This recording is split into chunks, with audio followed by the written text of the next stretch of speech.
What is up, guys? Justin here with a pickups video from the game room.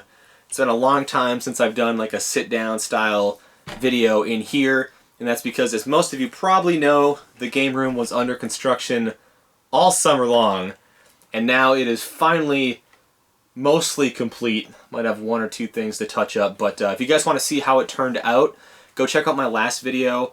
The second half of that video was like a mini room tour of sorts, just showing all like the upgrades and renovations and whatnot, and kind of what it how it turned out. So I'm happy with it, and I've got a Craigslist deal to show you guys here today, which is something else that hasn't happened in quite a long time. But it's deals like this. These are the reason why I still check Craigslist on a daily basis, because every now and then something pops up and it ends up being a pretty good deal. So I've got an NES game bundle and a Sega Genesis system and game bundle to show you guys today. I'm going to start out with the NES stuff first. I've got a couple games set aside up here that are for my collection that I picked up, which I want to talk about a little bit more, but I'll rifle through the rest of these first. There was like 25 or 26 games, I think. There's some decent ones in here, though. So we got Dr. Mario, Freedom Force. This is a cheaper one that I don't come across very often.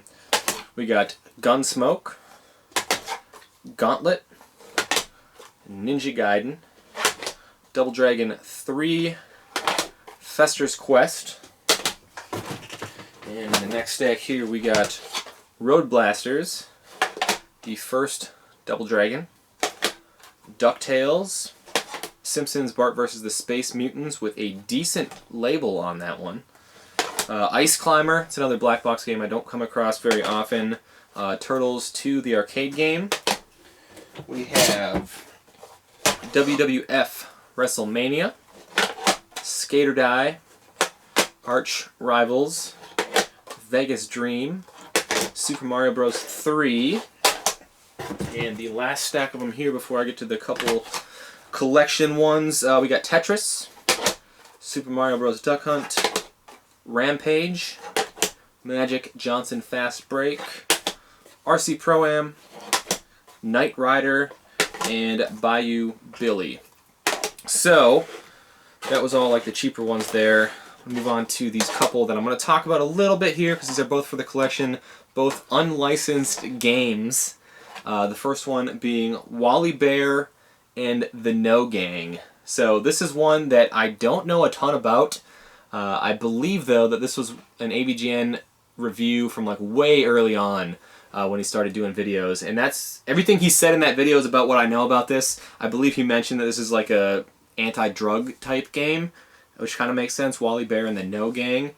But other than that, I really don't know a lot about it. I can't imagine it's a very good game, but it is one for the collection. I've never had it before. The label is in decent shape, so I'll be hanging on to that one. And the second one I got here for the collection, just in time for Halloween, we got a copy of Chiller. Another one that I've never had before, and another one that I don't know a ton about, although I believe this was the only NES game that supported multiplayer light gun. So you could use two light guns simultaneously. It's like a shooter style game.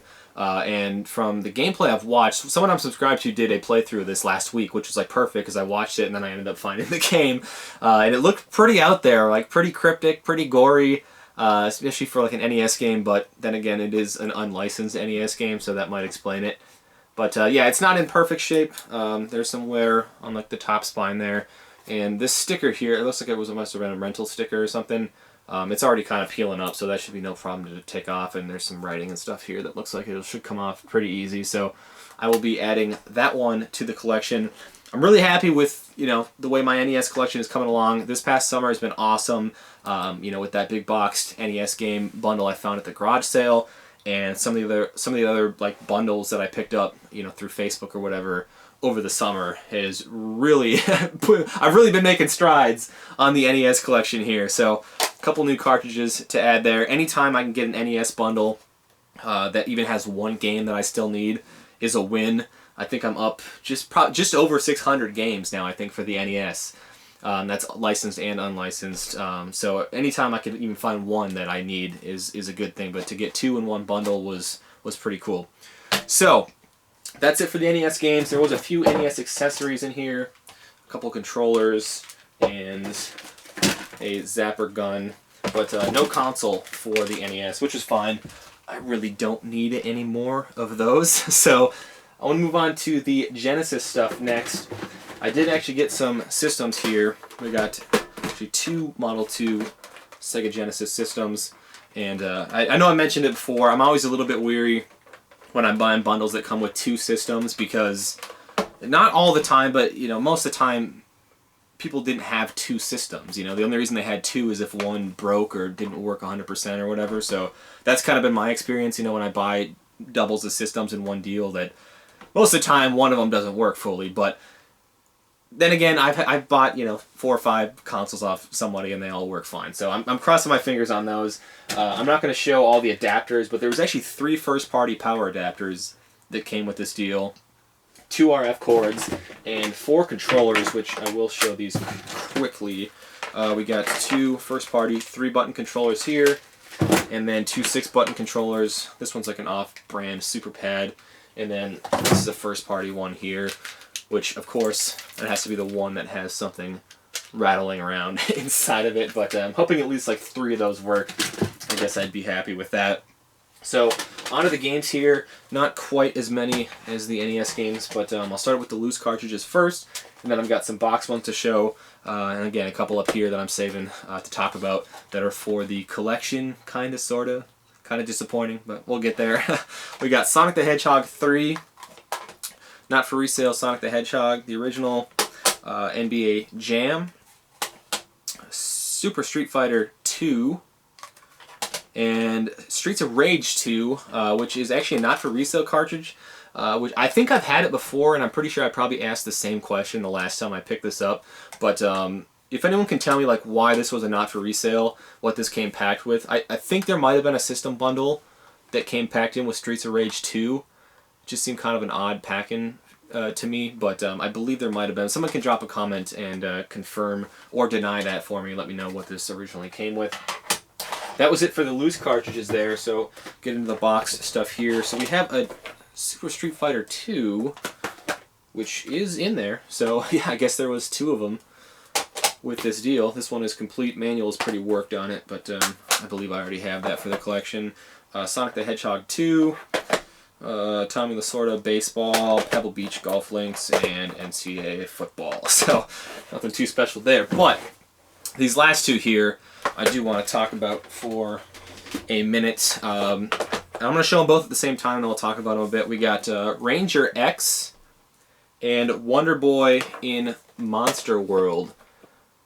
This one I've never even heard of before, Ranger X. I've heard of Wonder Boy, obviously, but I've never actually seen or had this particular game before. So, and the reason I mentioned earlier it was a little bit disappointing is because actually both of these were missing manuals. So I've gotten really picky about my Genesis collection, and I really only like to collect the games if they're complete. I have a couple on the shelf there behind the camera that don't have manuals, but they were just games I had from before I got real picky on them and just kind of held on to them. But I'd say 98% of my games over there are complete. So I really don't want to add these to the collection unless they are complete, but they're still 2 really cool finds. So I don't know, being that I've never even heard of this one before, I don't imagine it's too easy to find just a manual for it to complete it. If by any chance someone has one and wants to work something out, let me know. But more than likely I'll probably just have to buy complete copies of them and then flip these ones. I'll be patient, I'll wait for a good deal on a complete copy. I think that, I think complete they're both about $50 games, $45, $50. So I'll wait for a good deal. I'll buy complete ones and then I'll flip these, but I'll hang on to these for the time being. Anyway, so that was everything I had to show, everything that came with the deal. Now here's kind of all how it went down. So originally the Craigslist post was just for all the NES games and Chiller. So he had everything except Chiller. He had posted in one ad for, I think he was asking $120, and then he had Chiller posted by itself for $65.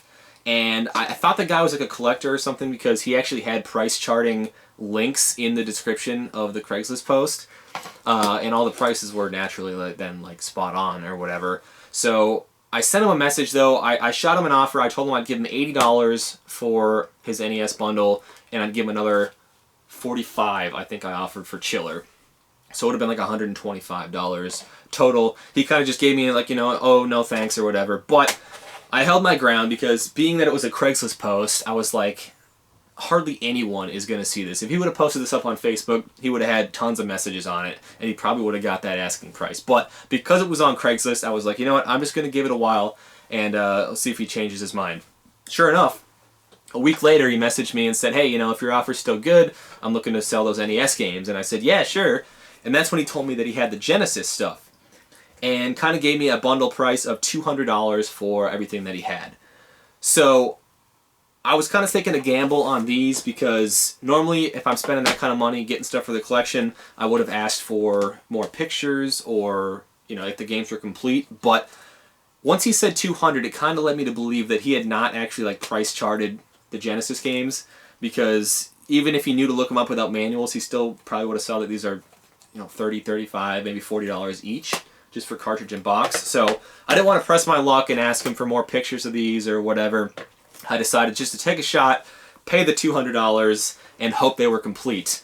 Unfortunately, this time it didn't pay off, but at least they had the games in there. I can be thankful for that. You know, I could have had a couple sports games in there or whatever. So I was happy with the 200, and like I said, I'll be working to complete both of these games here. So anyway, that's kind of how all the pricing and whatever went down. And again, this is why I still check Craigslist, you know, every day, because occasionally, not often, it's the first time in many months that I've got a Craigslist deal or actually bought something on Craigslist, but occasionally it does happen, so I'm always looking. Anyway, I want to thank you guys for sticking around and checking out this entire video from the new game room. Thanks for watching. Take care.